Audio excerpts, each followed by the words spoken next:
আমার মুসলমান বন্ধুগণ, গভীর মনোযোগ। এই দুনিয়ার জমিনে আল্লাহ রাব্বুল ইজ্জত ওয়াল জালাল ইউসুফ আলা নবিয়্যিনা আলাইহিস সালাতু ওয়াস সালামকে যখন মিশরের ক্ষমতা দিলেন, ইউসুফ আলাইহিস সালাতু ওয়াস সালাম যখন ক্ষমতার মালিক হয়ে গেলেন, আস্তে আস্তে করে দুনিয়ার জমিনে কষ্ট করেছেন, নির্যাতনের শিকার হয়েছেন, ধৈর্য ধারণ করেছেন। আল্লাহ তাআলা তাকে দুনিয়ার জমিনে ক্ষমতা দিলেন।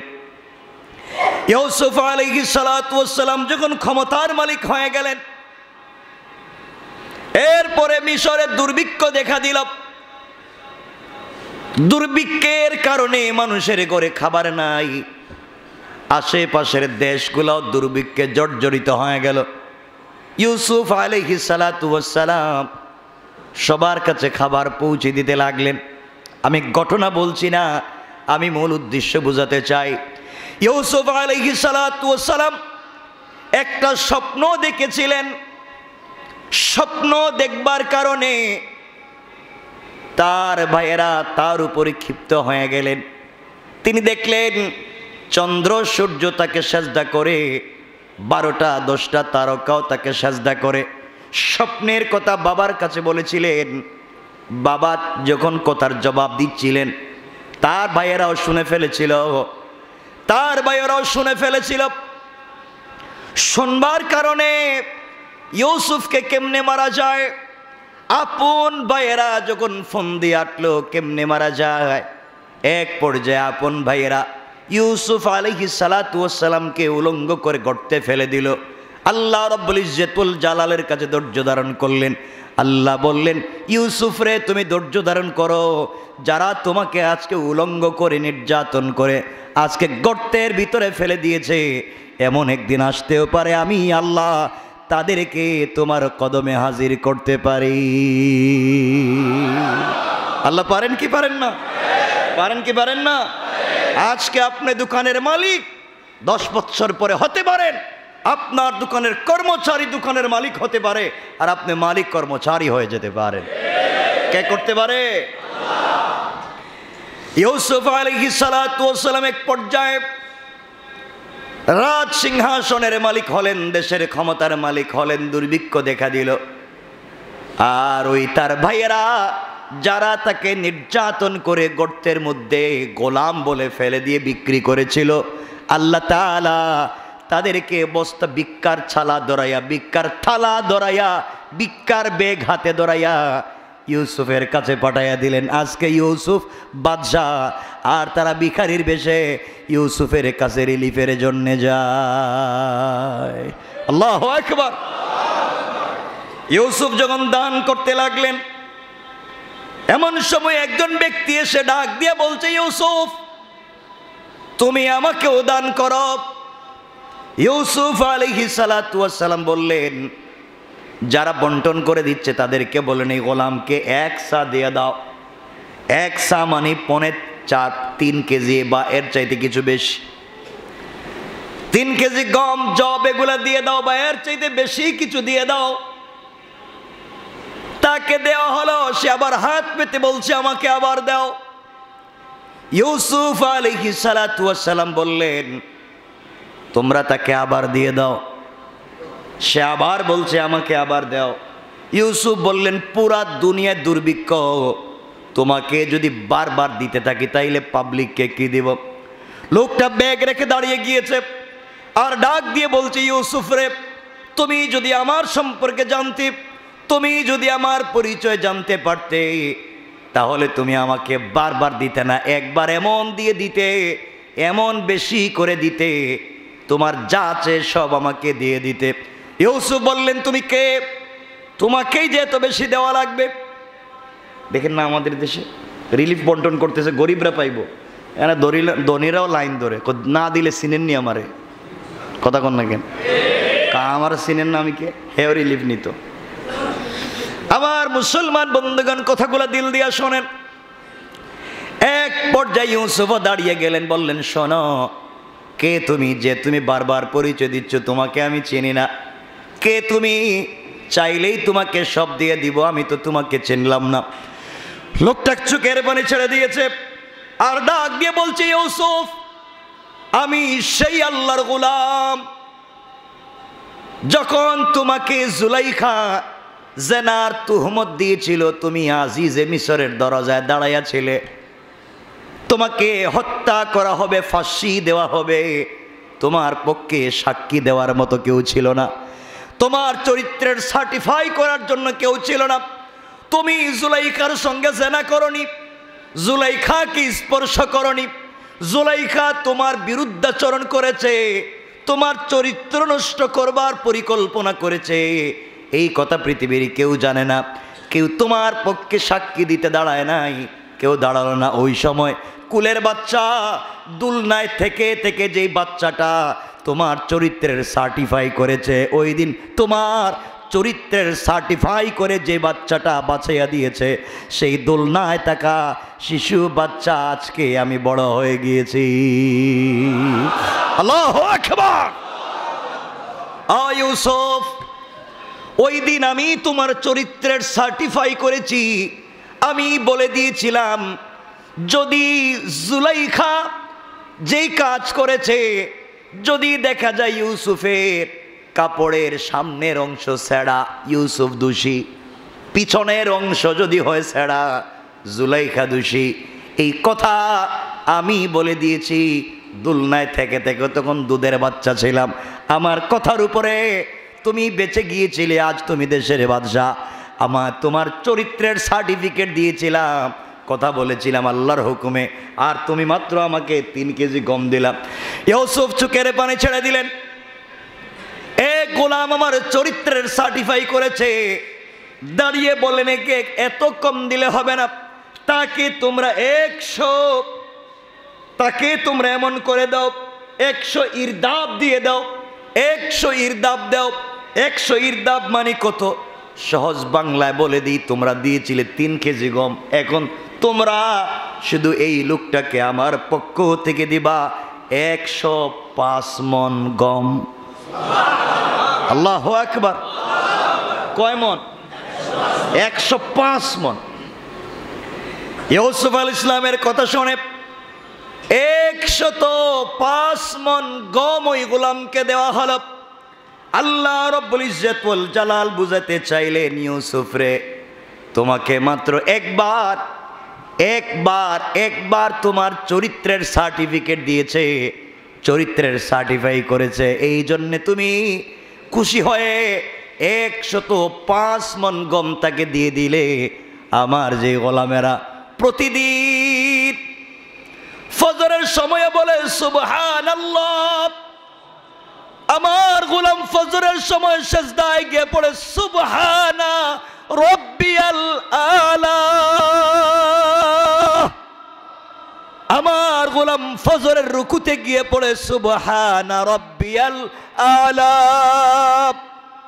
আমার গোলাম যোহরের সময়ে পড়ে সিজদায় গিয়ে পড়ে সুবহানা রাব্বিয়াল আলা, রুকুতে গিয়ে পড়ে সুবহানা রাব্বিয়াল আযীম, যোহরে পড়ে, আসরে পড়ে, মাগরিবে পড়ে, এশায় পড়ে। আমার গোলাম প্রতিদিন কতবার আমার চরিত্রের সার্টিফাই করলো, আমার গোলাম আমাকে প্রতিদিন কতবার বলছে আল্লাহ তুমি পবিত্র। ফজরে বলে, যোহরে বলে, আসরে বলে, মাগরিবে বলে, এশায় বলে, দাঁড়াইয়া বলে, অর্ধ বাঁকা হইয়া বলে, আমার কদমের সিজদায় পড়ে চোখের পানি ছেড়ে কান্না করে সিজদায় গিয়ে যখন পড়ে সুবহানা রাব্বিয়াল আলা। ইউসুফ রে, একবার বলবার কারণে তুমি যদি এত খুশি হয়ে এত দান করো, আমার গোলাম প্রতিদিন 5 বার কত শতবার বলে থাকে, আমি আল্লাহ যখন বান্দার উপরে খুশি হয়ে যাই, আমি আল্লাহ আমার কুদরতের হাত দিয়া বান্দাকে আর কি দিব খুঁজে পাই না, পুরা জান্নাত গুলা বান্দার জন্যে ওয়াজিব করে রেখে দে। আল্লাহু আকবার। তোমাকে একবার বলেছে, তোমার চরিত্রের সার্টিফাই করেছে, আর আমার গোলাম প্রতিদিন কত শতবার বলে যায় এই জন্য রাসূল পাক সাল্লাল্লাহু আলাইহি ওয়াসাল্লাম বলে দিয়েছেন, আমার আবু হুরায়রা এমন হয়ে গিয়েছে, আবু হুরায়রা প্রতিদিন শুধুমাত্র সুবহানাল্লাহ, আলহামদুলিল্লাহ, আল্লাহু আকবার এক একটা শব্দ প্রতিদিন পড়তেন 12,000 বার। আল্লাহু আকবার। কয় হাজার? কথা বলেন, কয় হাজার? 12,000 বার। এই জন্যে সুবহানাল্লাহ, আলহামদুলিল্লাহ, আল্লাহু আকবার সুযোগ পাইলেই পড়েন, সুবহানাল্লাহ পড়তে থাকেন।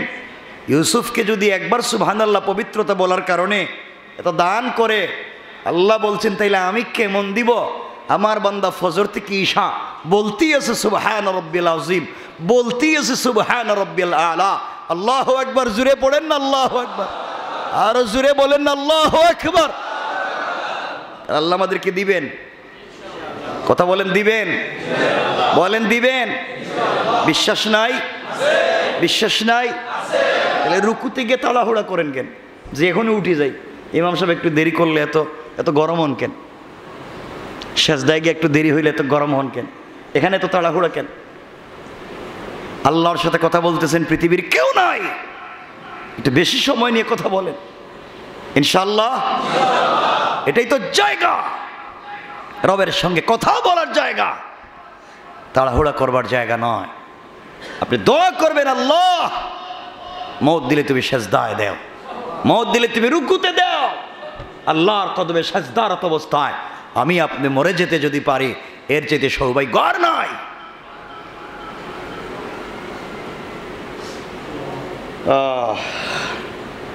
এই জন্যে আল্লাহ আমাদেরকে কবুল করুক, পড়েন আমিন। আপনারা শুনেছেন রাসূল পাক নামাজে দাঁড়াতে দাঁড়াতে পা মুবারক ফুলে যেত। আল্লাহ রসুল সেজদায় গিয়ে নামাজ পড়তে পড়তে মুখ দিয়া, নাক দিয়া, নাক মুখ লাল হয়ে রক্তের মতো হয়ে যেত। শুনেন নাই? এজন্য আমরা লম্বা সেজদা করব। আওয়াজে মনে হইলে সম্ভবই না, মনে সকলে জোরে বলেন ইনশাআল্লাহ। যখনই সুযোগ পাবেন তখনই সেজদায় পড়ে যাবেন, যখনই নিজে সুযোগ পাবেন তখনই সেজদায় পড়ে যাবেন। মানুষ সব সময় বিপদে পড়লে আসমানের দিকে তাকায়, নাইলে তাকায় না। একজন মানুষ যখন সাগরে ডুবে যাচ্ছে, ডুবে যাচ্ছে, ডুবে যাচ্ছে, কোনো তীর নাই, কোনো কোল কিনারা নাই, তখন এই গোলাম কোন দিকে তাকায়? হাত নাড়ায়। নাড়ায় কি নাড়ায় না? পানির নিচে নাড়ায় না উপরে? কেন উপরে তো কেউ নাই, আশেপাশে তো কেউ নাই, কোন নদী নাই, কোনো বাড়ি নাই, ঘর নাই, ব্যক্তি নাই, এরপরে হাত নাড়াচ্ছে। তার বিশ্বাস কেউ নাই, আছেন কে? আরো জুড়ে বলেন কে? আপনি এটা চিন্তা করেন যে আমি গুনার সাগরে ডুবে গিয়েছি, আমি গুনার সাগরে হাবুডুবু খাচ্ছি, কেউ নাই। এই সাগরে হাবুডুবু খাচ্ছি আর রমজানে আমি হাত উঠাইয়া আল্লাহকে বলছি, আল্লাহ কেউ নাই, আমি হাত নাড়াচ্ছি। রব তো বলছেন তুমি হাত নাড়াচ্ছ, আমি তোমার কাছে পৌঁছে গিয়েছি। কেউ তোমাকে টান দিয়ে না তুললেও আমি রব তোমাকে তুলে জান্নাতের ফয়সালা। রব পারবেন? রব পারবেন ইনশাআল্লাহ। এটা হচ্ছে রমজান। এই রমজানে রব তোমাকে আমাকে দিতে চায়, মন খুলে দিতে চায়, আমরা নিতে চাই না। আল্লাহ আমাদের কবুল করুক, বলেন আমিন। আর জোরে বলেন আমিন। কে দিতে চায়? আমরা নিতে চাই। আমরা কি নিতে চাই? শুধু খাবার নিতে চাই, যা পারি ইফতারে খাই, এরপর ইফতারের পরে আবার খাই, সেহরির আগে পরে আবার খাই, খালি খাওয়ার খাওয়া। খাবার একটু কমানো যায় না?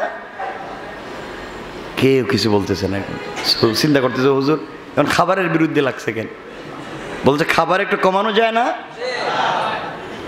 আমাদের পেট যখন খালি হয়, সারাদিন ইফতার রোজা রাখলাম, পেট খালি, আপনি ইফতার যখন করবেন নরম কোনো জিনিস দিয়ে ইফতার শুরু করেন। পানি খান, খেজুর খান, খেজুরের সাথে কাঠবাদাম খান, এই যে আপনি কয়েক প্রকারের ফল খান, খেয়ে নামাজ পড়েন, 10 মিনিট, 15 মিনিট, 20 মিনিট রেস্ট করেন, এরপরে খাবার খান। আপনি সারাদিন পেটে খাবার ছিল না, আপনি হুমড়ি খেয়ে পড়লেন খাবারের ভিতরে, যা মন চেয়ে খেতে শুরু করলেন।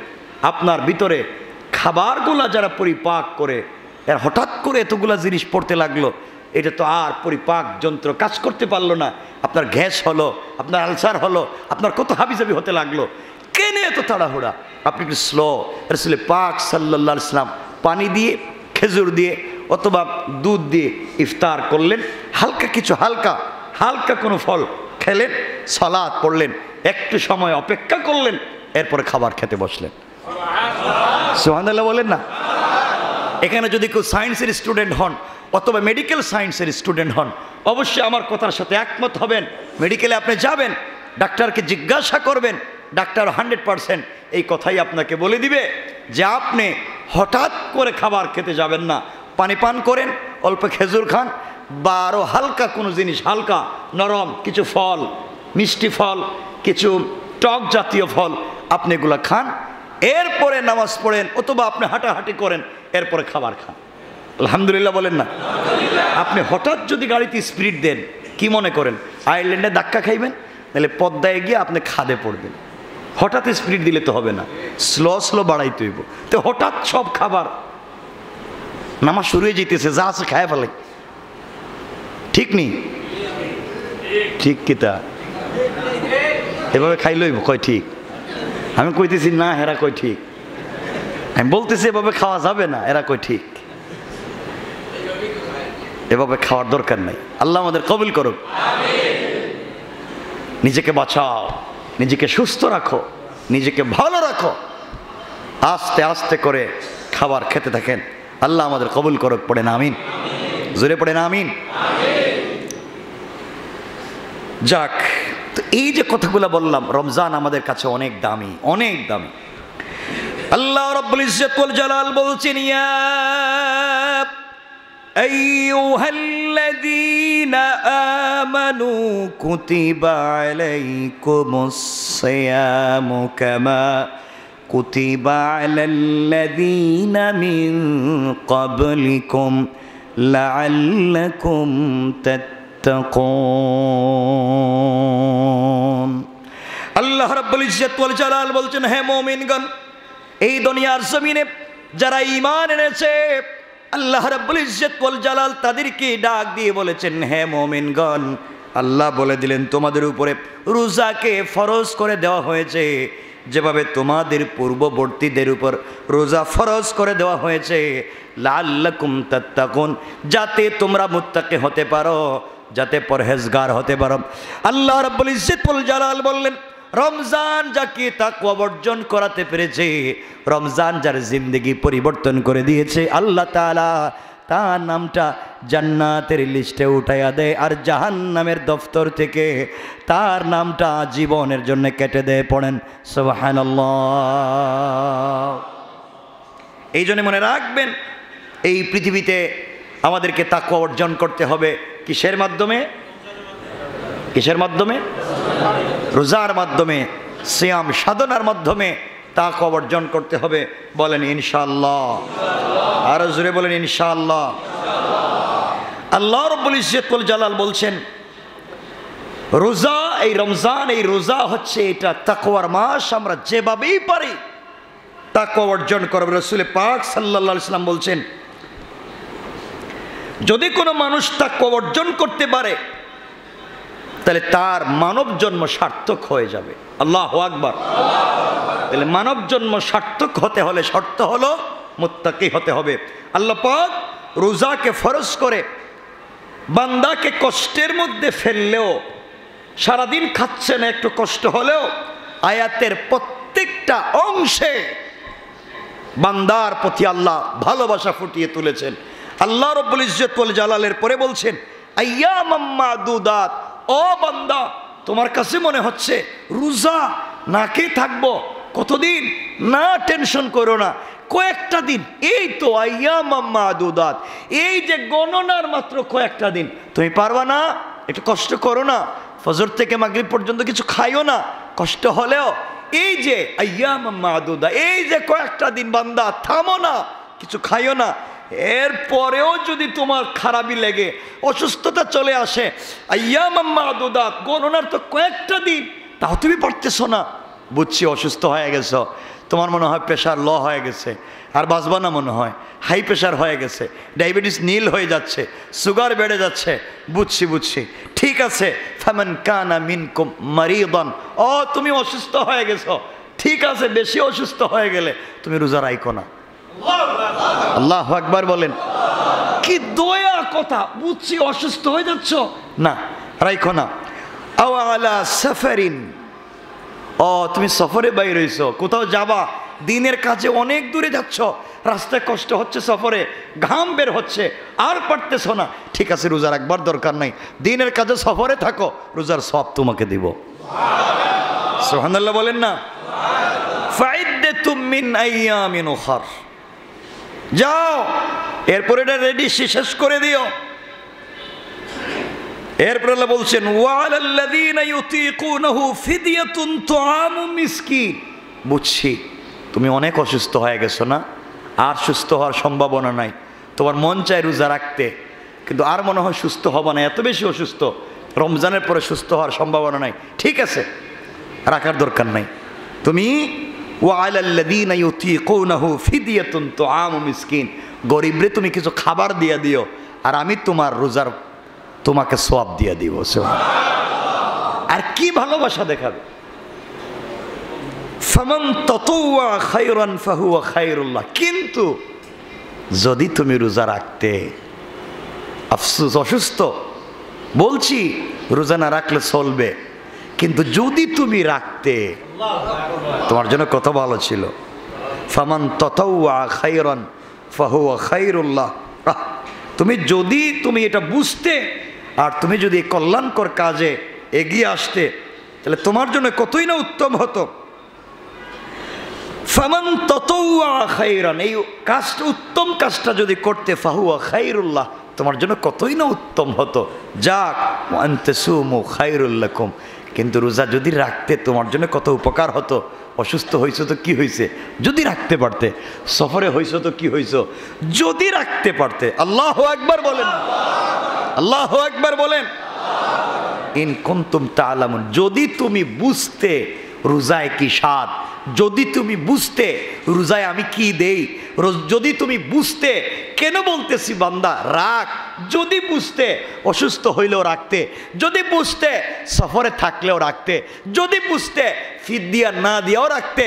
রাসূল সাল্লাল্লাহু আলাইহি ওয়াসাল্লামকে হাদিসে কুদসিতে আল্লাহ বলছেন, যদি বুঝতে ব্যাখ্যা কি, রাসূলকে আল্লাহ হাদিসে কুদসিতে বলছেন পুরা পৃথিবীতে বান্দা যত নেক আমল করে আমি ফেরেশতাদের মাধ্যমে তাদেরকে বদলা দিই, আর যখন বান্দা আমার জন্য রোজা রাখে, আস-সাওমু লি ওয়া আনা আজজি বি, বান্দা যখন আমার জন্য রোজা রাখে তখন আমি দেওয়ার মতো বদলা আর কিচ্ছু পাই না, আমি নিজে আমার বান্দাকে বদলা দেই। কেউ বলেছেন, আল্লাহ বলেছেন আমি নিজে বান্দার রোজার বদলা হয়ে যাই। আল্লাহু আকবার। এই জন্য আল্লাহ বলছেন বান্দা যদি তুমি জানতে রোজার বদলা কেউ দেয় না, আমি দেই, যদি তুমি জানতে রোজার বদলা আর কিছু না আমি নিজেই, তাইলে রোজা রাখতে, তাইলে সফরে গিয়েও রাখতে, অসুস্থ হইলেও রাখতে, যদি জানতে যে রোজার বদলা আমি আল্লাহ নিজে। আল্লাহু আকবার। কি ভালোবাসা ফুটাইয়া দিয়েছে। যাক আমরা এই কথার দিকে যাচ্ছি না, লম্বা হয়ে যাবে। ফিদিয়া হচ্ছে, আপনারা বলেন রোজার কাফারা, রোজার কাফারা না, যদি কেউ অসুস্থ হয় কাফারা হচ্ছে ইচ্ছা করে যদি রোজা ভাঙ্গেন, হ্যাঁ না কিতা ওয়াজ করতেছি আমি, আপনারা কইতেছেন না। যদি কেউ ইচ্ছে করে রোজা ভাঙ্গে তাহলে তাকে কাফারা দিতে হবে, মানে তোমাকে শাস্তি পাওয়াই লাগবে, কাজা আদায় করতে হবে, কাফারাও দিতে হবে। আর অসুস্থ যদি হয়, সে আর পারতেছে না, সে দিবে রোজার ফিদিয়া, রোজার বদলা ফিদিয়া দিবে। ফিদিয়া কেমনে? আপনি রোজার ফিদিয়া দিবেন, একটা রোজার বদলা কয় টাকা? কিছু কয় না দেখি, কিছু একটা তো বলা লাগবে আজকে আমারে। রোজার বদলা কয় টাকা? এখন চিন্তা করতেছে আবার কোন বিপদে পড়ি, আবার একবার ভুল হয়েছে, আবার যদি বলে যায়। রোজার ফিদিয়া হচ্ছে আপনি যেভাবে খান, আপনি যেই সোসাইটি মেনটেন করেন, আপনি যেই সামাজিকতা রক্ষা করে চলেন, রোজার ফিদিয়াও সেম। অর্থাৎ রোজার ফিদিয়া হচ্ছে একজন মিসকিনকে প্রতিদিনের খাবারের পয়সা দেওয়া। এখন আপনার প্রতিদিন 2 বেলা বা 3 বেলায় পয়সা লাগে। আপনি রেস্টুরেন্টে গিয়ে খাইলে কয় টাকা খাইবেন এক বেলা? 50-60 টাকা? কিছু কয় না দেখি, হ্যাঁ? 2-4-500 নিচে হবে আপনার এক অক্ত? হবে না। তাহলে আপনি যেভাবে খান 2 বেলায় এই পরিমাণ একজন মিসকিনকে দিতে হবে। আপনার যদি মনে হয় যে আমি যে সামাজিকতা রক্ষা করে চলি, আমার 2 বেলায় 1000 টাকা লাগবে আমার খাইতে, তাইলে আপনি রোজার বদলা দিবেন 1000, অর্থাৎ 30টায় 30,000। আর আপনি যদি মনে করেন না আমি 2 বেলায় খাই 50 টাকা, কয় টাকা? তাহলে আপনি 50 টাকাই দিবেন। কারণ আপনারা যদি 50 খানতে 50 দিয়েন, আপনারা কত খাইতে পারেন 2 বেলায়? কেউ কই না, কয় না এখন, হ্যাঁ? কেউ 500, কেউ 1000, কারো তো এক বেলারই তো লাগে 5000। এখন আপনার আছে কয়েকশো কোটি টাকার মালিক, আপনিও দিবেন 40 টাকা। যে রিক্সা চালায় হেও দিব 40, তাহলে কোটি টাকা বাদ দিয়ে রিক্সা চালাও। আপনি যখন ফিতরা দিতে যাবেন রমজান ঈদের সময়, রিক্সাওয়ালা ওদের 70, আপনি 1000 কোটি টাকার মালিক, আপনিও 70, তো রিক্সাওয়ালার আপনার মধ্যে ব্যবধান কি? কথা বলেন না কেন? সব জায়গায় কৃপণী। মেয়ের বিয়ের সময় 10 কোটি টাকা খরচ করেন, নিজের বিয়ের সময় 20 কোটি, ছেলের বিয়ের সময় 50 লাখ খরচ করবেন, আর ফিতরা দেওয়ার সময় আপনি হয়ে যাবেন রিক্সাওয়ালা। কথা বলেন না কেন? এগুলো চলবে? এই জন্য আল্লাহ আলাদা আলাদা ক্রাইটেরিয়া দিয়েছেন। আপনি খেজুর দিবেন, জব দিবেন, কিসমিস দিবেন, আলাদা আলাদা ভাগ ভাগ করে দিয়েছেন। ইনশাআল্লাহ। কথা বুঝছেন নি? ইনশাআল্লাহ। কষ্ট পাইছেন আপনারা? দেওয়া লাগবে কেমনে? সমান না ব্যবধান? যে যে ক্লাসের, আপনি সেই ক্লাস মেনটেন করবেন। আপনি একটা বিয়েতে যাবেন, একটা প্রোগ্রামে যাবেন, একটা সামাজিকতায় যাবেন, আপনি ক্লাস মেনটেন করে যান। দামি কাপড় পরেন, দামি পারফিউম দেন, দামি গড়ি পরেন, দামি গাড়ি নিয়ে যান। ওরে বাবা কি ক্লাস মেনটেন করেন, সব ঠিক। আর শুধু ফিতরা দেওয়ার সময় সব রিক্সাওয়ালা, এটা তো হইল না। এই জন্য সব জায়গায় ক্লাস মেনটেন করবো ইনশাআল্লাহ। আল্লাহ রাব্বুল ইজ্জত ওয়াল জালাল বললেন, রোজা দিয়ে বান্দাকে সাময়িক কষ্টের মধ্যে ফেলে দিলেও আল্লাহ তাআলা প্রত্যেকটা কথায়, প্রত্যেকটা শব্দে ভালোবাসা ফুটাইয়া দিয়েছেন। আল্লাহ রাব্বুল ইজ্জত ওয়াল জালাল বললেন, তোমরা একটু একটু কষ্ট করো রোজা রেখে, আমি আল্লাহ রোজার মাধ্যমে এমন একটা জিনিস, মূল্যবান জিনিস তোমাদেরকে দিতে চাই। আসমান জমিন যা কিছু আছে, আসমান জমিন আরশ কুরসি লৌহ কলম যা কিছু আছে, সব কিছুর চাইতে দামি একটা জিনিস দিতে চাই। আল্লাহ রাসূল ডাক দিয়ে বলছেন, আল্লাহ তাআলা কষ্ট করে রোজা রাখলে দামি যে জিনিস দিবে, ওই জিনিসের নাম কি? আল্লাহ রাব্বুল ইজ্জত ওয়াল জালাল বলছেন, পয়গম্বরে আরবি বন্ধু আমার, আসমান জমিনের চাইতে দামি যেই জিনিসটা আমি আমার বান্দাকে রোজার বিনিময় দিতে চাই, তার নাম হলো তাকওয়া। আল্লাহ রাসূল বললেন তাকওয়া। তো এটা এত দামি হলো কেমনে? আল্লাহ রাব্বুল ইজ্জত ওয়াল জালাল বললেন, তাকওয়ার 3টা শক্তি। 1 নাম্বার হলো, যে ব্যক্তি তাকওয়া অর্জন করতে পারে রোজার মাধ্যমে, আমি আল্লাহ তাআলা স্বয়ং বান্দার জন্যে অভিভাবক হয়ে যায়। সুবহানাল্লাহ, জুড়ে পড়েন। 2 নাম্বার হলো, তাকওয়ার এত এত শক্তি, আরশ কুরসি লৌহ কলম জান্নাত জাহান্নাম যা তৈরি করেছি, সব যদি একদিকে ধাক্কা মারে, তাকওয়া যদি আরেক দিকে ধাক্কা দেয়, তাকওয়ার ধাক্কাটাই শক্ত হয়ে যাবে। আল্লাহ বলেন, তাকওয়ার শক্তি এত বেশি, যেই ব্যক্তি তাকওয়া অর্জন করবে তার জন্যে অনন্ত কালের জন্যে 7টা জাহান্নামের আগুন নিভে যাবে। সুবহানাল্লাহ পড়েন। তাকওয়া এমন এক শক্তির নাম, 7টা জাহান্নামের আগুনকে নিভাইয়া দেয়া ওই গোলামের জন্য 8টা চির সবুজ, চির শান্তি, চির সুখের জায়গা, 8টা জান্নাতের দরওয়াজা এই বান্দার জন্য অটোমেটিক খুলে যায়। সুবহানাল্লাহ পড়েন। আল্লাহ রাসূল সাল্লাল্লাহু আলাইহি ওয়াসাল্লামকে আল্লাহ বললেন কোরআনে কারীমের 3 নম্বর সূরা সূরা আলে ইমরানের 185 নম্বর আয়াতে আল্লাহ বলছেন ফামান যুহজিহা আনিন নার ওয়া উদখিলাল জান্নাতা ফাকাদ ফাজ। আল্লাহ রাব্বুল ইজ্জত ওয়াল জালাল বললেন যাকে জাহান্নামের আগুন থেকে সরিয়ে দেওয়া হবে, জান্নাতে প্রবেশ করানো হবে, তার মতো সফল এই পৃথিবীতে আর কেউ নাই। পড়েন সুবহানাল্লাহ, আল্লাহু আকবার। আমরা সফল হতে চাই কি চাই না? কথা বলেন, চাই কি চাই না? সময় শেষ হয়ে গেছে। রোজা রাখার বিষয়টি হচ্ছে ডাক্তারে বডিতে সুই ফুটানোর মতো, সুই দেয় না? সুই দেয়নি মাঝে মাঝে? এই সুই ফুটানোর মতো রোজার কষ্ট। ডাক্তার যে বডিতে সুই দেয় শত্রুতা করে? বললেন না। ডাক্তার যে বডিতে সুই দেয় শত্রুতা করে, দুশ্মনী করে না? রোগীর প্রতি ডাক্তারের মোহব্বত আছে বলে, ডাক্তার রোগীকে বাঁচাতে চায় বলে। কথা বলেন না কেন? কথা বলেন।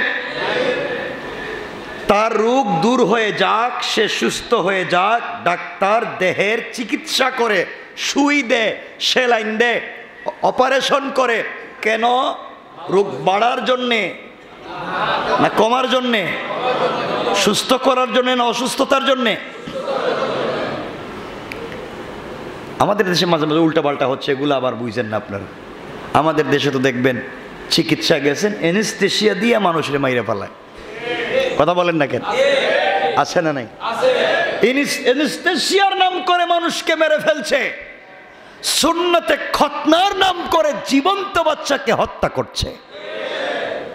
আমার বন্ধুগণ, তো বাচ্চা ডাক্তার সুই দেয়, চিকিৎসা করে, রোগীকে অসুস্থতা বাড়াবার জন্যে না সুস্থ করার জন্যে? রোগীর প্রতি তার মোহাব্বত আছে না নাই? কথা বলেন। আস্তে আস্তে যেন সুস্থ হয়ে যায়, রোগীটা যেন ভালো হয়ে যায়, এজন্য আমার মতো ভালো চলতে পারে, এই জন্য ট্রিটমেন্ট দেয়, ঔষধ লিখে দেয়, চিকিৎসা দেয়। কোথায়? দেহে। কোথায়? ডাক্তার যে চিকিৎসা করে, সুই দেয়, ইনজেকশন দেয়, কোথায়? দেহে। অর্থ দাঁড়ালো দেহকে বাঁচাবার জন্য, দেহ এতদিন পর্যন্ত নিঃশেষ হয়ে যেত, দেহকে বাঁচাবার জন্যে ডাক্তারের দেওয়া কষ্ট স্বীকার করে সুই দেওয়া, অ্যানেস্থেসিয়া দেওয়া, এরপরে কত কিছু করে, পয়সাপাতি খরচ করে, রাত দিন হসপিটালে দৌড়তে দৌড়তে বাড়িঘর বিক্রি করেও আমরা সুস্থ হতে চাই। এই সুস্থ দেহ কি? দেহকে সুস্থ করতে চাই কি চাই না? প্রয়োজনে সব বিক্রি করে দেয়, বাড়ি ঘর ভিটা বিক্রি করে দিয়ে হলো, ভিক্ষা করে হলো, চিকিৎসা করে দেহকে সুস্থ করতে চাই কি চাই না? চাই, চাই না? আল্লাহ রাব্বুল ইজ্জত ওয়াল জালাল বলছেন বান্দা, আল্লাহ পাক আমাদেরকে সুস্থ করতে চান। আমাদের দেহ শুধু নয়, আমাদের মনকে, আমাদের রুহের চিকিৎসা আল্লাহ করতে চায়। এই জন্যে আল্লাহ তাআলা রোজার কষ্ট দিয়ে সেই রুহের চিকিৎসা শুরু করেন। সুতরাং আল্লাহ কেমনে রোজা দিয়া আল্লাহ তাআলা কেমনে চিকিৎসা শুরু করলেন দেখেন। লম্বা করবার সময় নেই, সংক্ষেপ করে দেখেন। 11 মাস নানাভাবে চলে চলে বডিতে রোগ হয়ে গিয়েছে। আল্লাহ তাআলার কাছে রমজানের আগে আমরা আল্লাহর কাছে বলছি, আল্লাহ তাআলা বডিতে রোগের অভাব নাই, চিকিৎসার প্রয়োজন। আল্লাহ রাব্বুল ইজ্জত ওয়াল জালাল বান্দাকে বলে দিলেন, বান্দারে দেখি তোমার কি রোগ হইছে। আসমানে নতুন একটা চাঁদ উঠাইয়া দিয়া বান্দাকে আল্লাহ বলে দিলেন, বান্দা একটা চাঁদ উঠে গিয়েছে। 11 মাস তুমি জটিল কঠিন রোগে ভুগতেছিলা, 1 মাসের জন্যে তোমাকে হসপিটালে ভর্তি হওয়া লাগবে। সুবহানাল্লাহ বলেন। 1 মাসের জন্য কোথায় ভর্তি? আপনারা ভর্তি হন না? মাঝে মাঝে হয় কি হয় না? 1 মাসের জন্য আকাশের গায়ে একটি চাঁদ উঠিয়ে দিয়ে আল্লাহ নির্দেশনা জারি করেন, বান্দা হাসপাতালে যেতে তোমার কষ্ট হবে, কারণ সেখানে আত্মীয় স্বজন বাড়িঘর কিছুই থাকবে না, আয় রোজগার বন্ধ হয়ে যাবে। তারপরও আছে সীমাবদ্ধতা, তাও আছে আহারের কষ্ট, তাও আছে গোসলের কষ্ট, বাচ্চাদেরকে কাছে পাবা না, স্ত্রীকে কাছে পাবা না, মন চাইলে কিছু খেতে পারবা না, তাও তোমাকে মাঝে মাঝে অ্যান্টিবায়োটিক দিবে, তাও মাঝে মাঝে কাটাছেড়া করবে, তাও তোমার মধ্যে আতঙ্ক আছে কখন কি হয়ে যায়, অর্থ নষ্ট হয়ে যায়, মনোবল ভেঙে যায়। তবুও বান্দা যেইভাবে দুনিয়ার ডাক্তারের কাছে চলে যায়, বান্দারে আমি আল্লাহ আসমানে একটা নতুন চাঁদ উঠাইয়া দেয়া 1 মাসের জন্যে বান্দারি তোমাকে আমার হসপিটালে ভর্তি করে দিই, আর চিকিৎসা স্বরূপ তোমাকে কিছু জিনিস আমি দিয়ে দিই। ও বান্দা, তোমার মনে কষ্ট হতে পারে, আমরা এই জন্যে হসপিটালে ভর্তি হয়ে, আল্লাহ হাসপাতালে ভর্তি হয়ে আমরা কেন খুশি হয়ে যাব? আল্লাহ রব্বুল ইজ্জত ওয়াল জালাল জানিয়ে দিয়েছেন, কারণ দুনিয়ার জমিনে বেঁচে থাকবার জন্য রূহটাই হলো আসল। রূহ যদি না থাকে, বডিটাকে বলা হয় মরহুম লাশ। কথা বলেন না কেন? লাশ মানে হচ্ছে লাশ হয়, লাশ আমরা সহজে বলে দিই, লাশ কিচ্ছু নাই। লাশ মানে লাশ হয়, লা মানে না, শয় মানে কিচ্ছু না, লাশ হয় মানে কিচ্ছু নাই, লাশ মানে কিচ্ছু নাই, অর্থাৎ রোগটা চলে গিয়েছে, আব্দুল্লাহ লাশ পড়ে আছে, আব্দুল্লাহ নাই। আব্দুল্লাহ, আব্দুল্লাহর কি আছে? আব্দুল্লাহ কই? আব্দুল্লাহ কার নাম? রুহের নাম। রুহ নাই, আব্দুল্লাহ নাই। আব্দুল্লাহর হাত পা বডি তো আগের মতোই আছে, এরপরে বলতেছি আব্দুল্লাহ নয়, আব্দুল্লাহর লাশ। অর্থ কি? আব্দুল্লাহ চলে গিয়েছে, লাশটা পড়ে রয়েছে, এই জন্য এটার নাম লাশ হয়। এটার কোনো অস্তিত্ব নাই, রুহের অস্তিত্ব আছে। রুহকে কিয়ামতের দিন একত্রিত করে জিজ্ঞাসা করবেন, আমাদের হিসাব নিকাশ নেবেন। এই জন্যে আল্লাহ দেহের চিকিৎসা করবেন না, রুহের। সবাই বলেন, আবার বলেন। আমরা চিকিৎসা করাতে চাই কি চাই না? সবাই বলেন। একটু কষ্ট করতে হবে ইনশাল্লাহ, বলেন না? আমাদের রুহের চিকিৎসার জন্য একটু কষ্ট করতে হবে, বলেন ইনশাআল্লাহ। সবাই বলেন না? হাত উঠে বলেন ইনশাআল্লাহ। সবাই আওয়াজ করে বলেন আল্লাহ, আরো জোরে বলেন আল্লাহ। আমাদের রোজাকে কবুল করো, দেহ এবং মনকে তুমি কবুল করো, জাহান্নাম থেকে হেফাজত করো, জান্নাত ওয়াজিব করো, আমিন। দেখেন তো আল্লাহ কি বলছে, খুব সংক্ষেপ। আমরা 1 মিনিট, আমাদের সময় শেষ হয়ে গিয়েছে। এই ঘড়িতে কয়টা হয়েছে? 21। আর লম্বা করার দরকার নাই আজকে। আমার বন্ধুগণ, 1 মাস আল্লাহর হসপিটালে যদি ভর্তি হয়ে যাই, আল্লাহ বললেন বান্দারে তোমাকে আমার হসপিটালে 1 মাসের জন্য ভর্তি হয়ে যাওয়া লাগবে। ভর্তি হয়ে গেলাম। আল্লাহ বলছেন শোনো, ওই 1 মাস তোমাকে কিছু ট্রিটমেন্ট দিলাম। ফজরের আজানের আগে কিছু খাবার খেয়ে নিবা, সারাদিন তোমাকে না খেয়ে থাকবা, এটাই তোমার অ্যান্টিবায়োটিক। সারাদিন না খেয়ে থাকবা, মন চাইলে কিছু খেতে পারবা না, মন চাইবে স্ত্রীর কাছে যাওয়ার জন্য যাইতে পারবা না, ঘরে খাবার আছে খাইতে পারবা না, তোমার পকেটে পয়সা আছে হোস্টেলে বসে খেতে পারবা না। না না, অন্যায় করা যাবে না বান্দারে, এভাবেই তোমাকে চলা লাগবে। এগুলাই হলো অ্যান্টিবায়োটিক। ও বান্দা, মাগরিবের আজান যখন হয়ে যায়, আবার তোমাকে আরেকটা ডোজ দিলাম অ্যান্টিবায়োটিক, এখন কিছু খাও। ও বান্দা, সারাদিন রোজা রাখছো, আবার 2টা অ্যান্টিবায়োটিকের কোর্স খাইছো না, তোমার বডিতে রোগ কমে নাই, রোগ বেশি, এই জন্যে তোমাকে আরেকটা অ্যান্টিবায়োটিক লাগবে। তোমাকে ইশার পরে 2 ঘন্টা দাঁড়ায়া দাঁড়ায় নামাজ পড়া লাগবে। 3টা অ্যান্টিবায়োটিক দিলাম। বান্দারে, বুঝতে পেরেছি অ্যান্টিবায়োটিক বেশি খাইলে বডিটা হালকা হয়ে দুর্বল হয়ে যায়। ও বান্দা, তোমাকে কিছু ভিটামিন দিতেছি। বান্দারে, তুমি রাত্রবেলা যখন শুয়ে যাইবা, শোয়ার আগে ইফতারের পরে তুমি কিছু তাসবিহ পড়ো, জিকির করো, সুবহানাল্লাহ পড়ো, আলহামদুলিল্লাহ পড়ো, এগুলা পড়তে থাকো। দিনের বেলা কিছু পড়তে থাকো। ও বান্দা, এরপরেও যদি তোমার রোগ না সারে, আরো কয়েকটা মেডিসিন লিখে দিলাম। তুমি দিনের বেলা 3 তাসবিহ পড়বা, সুবহানাল্লাহ পড়বা, আলহামদুলিল্লাহ পড়বা, আল্লাহু আকবার বলবা না, এরপরও বোধহয় তোমার রোগ সারতেছে না, তুমি কোরআন তিলাওয়াত করবা না, না এরপরও দেখতেছে তোমার রোগ সারে না, তুমি কোরআন তিলাওয়াত শুনবা। বান্দারে কোরআন তিলাওয়াত করো, কোরআন তিলাওয়াত শুনো, তাসবিহও পড়ো, রোজাও রাখো, সেহরিও খাও, ইফতারও করো, এরপরও তোমার রোগ সারতেছে না, কারণ চোখ দিয়ে চোখের জিনা করো। বান্দারে দিনের বেলা চোখ দিয়ে কিছু দেখো না, হারাম জিনিসের দিকে তাকাইও না, রাত্রবেলাও তাকাইও না, চোখের হেফাজত করো, চোখের তাকওয়া অর্জন করো, সিয়াম সাধনা চোখের মধ্যে আনো। ও বান্দা এরপরও তোমার রোগ সারতেছে না, কান বন্ধ করো, কান দিয়ে হারাম কিছু শোনা যাবে না, এইভাবে চলতে থাকো। বান্দারে এভাবে অ্যান্টিবায়োটিক দেওয়ার পরেও তোমার রোগ সারতেছে না, 1-2 মিনিটে শুনে ফেলেন। বান্দারে এভাবে তোমাকে 20টা দিনের অপেক্ষা করো, 20 দিন তোমাকে আমি কিছু ঔষধ দিলাম, 10 দিন খাইলাম, রহমতের 10 দিন চলে গেল, এরপরও দেখা যায় রোগ সারে না।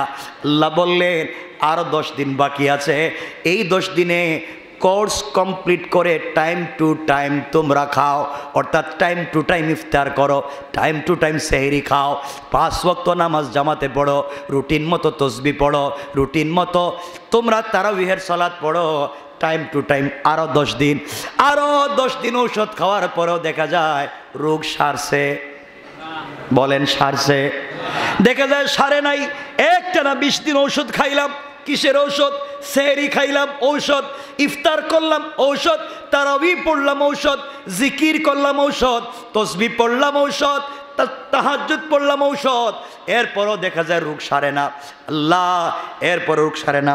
আল্লাহ বলেন বুঝতে পারছি এভাবে হবে না, আমি স্পেশাল ইন্টার্নি দিয়া, স্পেশাল ডক্টর দিয়া তোমাদেরকে 20টা দিন পর্যবেক্ষণ করছি, দেখছি এই রুগীর এই ঔষধে এই ডাক্তারে হবে না। শেষ 10 দিনের জন্যে আমি আল্লাহ আসমান থেকে স্পেশাল একদল ডাক্তার পাঠাইয়া দিলাম। ওই 10 দিন আর তোমরা যে কোনো হসপিটালে থাকলে হবে না, বাড়ি নামক হসপিটালে থাকলে হবে না, দোকান নামক হসপিটালে থাকলে হবে না, শেষ 10 দিন তোমরা আমার বিশেষ হসপিটালে ভর্তি হয়ে যাও, অর্থাৎ শেষ 10 দিন তোমরা আমার ঘরে 10 দিনের জন্য এতেকাফে হাজির হয়ে যাও। আল্লাহু আকবার। তোমরা 10 দিনের জন্য আসলাম আল্লাহ হসপিটালে, আল্লাহ বলেন না আসলে হবে না, পর্দা দেও, কেবিনে আসো। আল্লাহু আকবার। এতেকাফে যারা বসে খোলা থাকে না পর্দা থাকে, এটা নাম কেবিন। হসপিটালে কেবিন থাকেনি, এই যে আলাদা কেবিন হয়ে গেছে এখন। এখন কেবিনে আসো কেন? তোমাদেরকে আলাদা ট্রিটমেন্ট করা লাগবে, রোগ বেশি। এখানে আসার পর আল্লাহ বললেন বান্দারে কেবিন এই জন্য নিয়ে এসেছি, কেবিনে স্পেশাল ডাক্তার আছে, এই ডাক্তার আমি পাঠাইছি আসমান থেকে, ডাইরেক্ট আসমান থেকে, এরা তোমাদের ট্রিটমেন্ট করবে, 10 দিন অবজারভেশন করবে। এই ডাক্তার এসে আগের স্লিপগুলা দেখে বলছে এই 20 দিন যে ওষুধ খাইছো এটা চলবে, আমি আরো বাড়াইয়া দিলাম কিছু। আল্লাহু আকবার। আগের 20 দিন যা খাইছো, আগে ইফতার করছো থাকবে, সেহরি খাইছো থাকবে, তাহাজ্জুদ পড়ছো থাকবে, আগে যেইভাবে তারাবি পড়ছো থাকবে, সব আগের গুলা থাকবে, আমি আরো 2-4টা বাড়াইয়া দিতেছি। আপনি আবার কি দিতেছেন? এই 10 দিন তোমাদেরকে আলাদা কেবিনে এনে বাড়াইয়া দিয়া বলছি শোনো বান্দা, এই 10 দিন সুযোগ পাইলেই তোমরা যেখানে কোরআনের জিকির হয় ওখানে বসে যাইবা, সবাই মিলিত হয়ে তাসবিহ পড়বা, সবাই মিলিত হয়ে ঐক্যবদ্ধ হয়ে আল্লাহর কাছে তওবা করবা।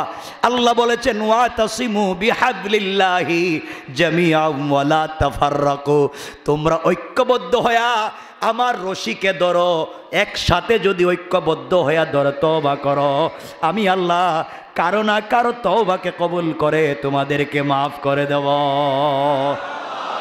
বান্দারে এভাবে রাখলাম, শেষ 10 দিন তোমাদেরকে কিয়ামুল লাইলে তাহাজ্জুদের নামাজে দাঁড় করাইয়া রুকুতেও কান্দাইলাম, সিজদায় কান্দাইলাম, দোয়ায়ও কান্দাইলাম।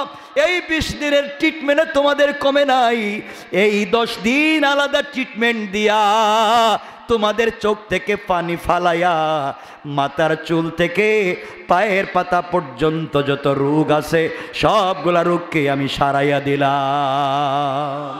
আল্লাহু আকবার। এরপরে বলছেন শোনো, সময় তো চলে গেছে, 1 মিনিট বলো, অসুবিধা হচ্ছে আপনাদের? শোনো, এরপর আল্লাহ বলছেন শোনো, বুঝছি তোমাদের এই রোগ সারতো না, এক কাজ করো, 10 দিন আসো তো আর বাইরে হইতে পারবা না। এই বাইরে এলে সোয়াচে রোগ লেগে যাইব, বাইরে গেলেই ভাইরাসে পাই যাব। কি ভাইরাস? রাস্তাঘাটে গুনার ভাইরাস, বন্ধু বান্ধবের ভাইরাস, খাওয়া দাওয়ার ভাইরাস। 10 দিন আসছো আর বাইরে যেতে পারবা না, ঠিক মতো বাথরুমেও যাইতে পারবা না, ওয়াশরুমেও যাইতে পারবা না, দরকার ছাড়া বিড়ি সিগারেটও খাইতে পারবা না।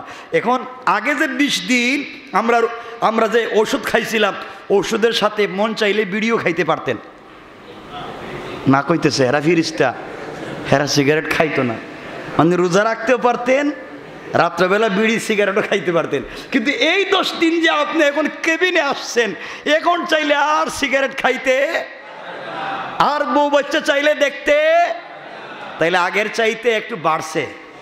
কথা বলেন, বাড়ছে? বাড়ছে। আল্লাহ বলেন ঠিক আছে আমি দেখতেছি। এরপরে স্পেশাল ডাক্তার আল্লাহর কাছে স্লিপ লেখছে, আল্লাহ এদের যে রোগ হয়েছে অপারেশন ছাড়া কমবে না। কি লাগবে? কি লাগবে? আল্লাহ বলেন তাইলে আমি নিজে অপারেশনের ডেট দেই। এবার আল্লাহ অপারেশনের ডেট দিলেন কোন রাত্রে? লাইলাতুল কদরের রাত্রে। আল্লাহ বলেন তানাজ্জালুল মালাইকা, আমি আল্লাহ আসমান থেকে জিবরিল আমিনের মাধ্যমে একদল স্পেশাল ডাক্তার পাঠাইয়া দিব, যাকে যে অবস্থায় পাইবে ওই অবস্থায় অপারেশন করে তার রূহকে জান্নাতে নেওয়া পর্যন্ত সুস্থ করে দিবে। আল্লাহু আকবার। আল্লাহ বলেন শুধু তাই না, এই দিন যাদেরকে অপারেশন করা হবে তাদের রূহ 83 বৎসর পর্যন্ত বডিতে হবে না। কারণ লাইলাতুল কদরের রাত্রে 1 মিনিটে কয় বছরের সওয়াব? 83 বছর। 1000 মাস মানে কত বছর? 83 বছরের সওয়াব। তাইলে যদি আল্লাহ বলছেন এই রাত্রে যদি ট্রিটমেন্টটা সাকসেস হয়ে যায়, কয় বছরের সওয়াব? অপারেশন হয়েছে, আল্লাহ বলছেন ঠিক আছে অপারেশন তো দিলাম, যাইও না, এখনো কাঁচা রয়েছে অপারেশন। দেখো আমি আবার চাঁদ উঠাইয়া দিব, শাওয়ালের চাঁদ, এরপরে যাইও। শাওয়ালের চাঁদ যখন উঠে যাবে, আল্লাহ বলছেন কেবিন থেকে বের হয় বাড়িতে যাও, যাওয়ার সময় আগে যে ওষুধ খাইছো একটাও লাগবে না। আল্লাহ আকবার বললেন না? আগে যে তারাবি পড়ছো ওটা লাগতো না, আগে যা যা করছো এটা লাগতো না, এখন কমাইয়া দাও, কমে গেছে, অপারেশন করছি। কিন্তু বান্দা যাওয়ার সময় 6টা ট্যাবলেট লিখে দিচ্ছি। কয়টা ট্যাবলেট? কয়টা? আল্লাহ বুঝলাম না, এখন 6টা দিলেন কেন? 6টা দিলাম পুরা বছর ভালো রাখবার জন্য। এইটা হচ্ছে শাওয়ালের 6টা রোজা। আল্লাহু আকবার।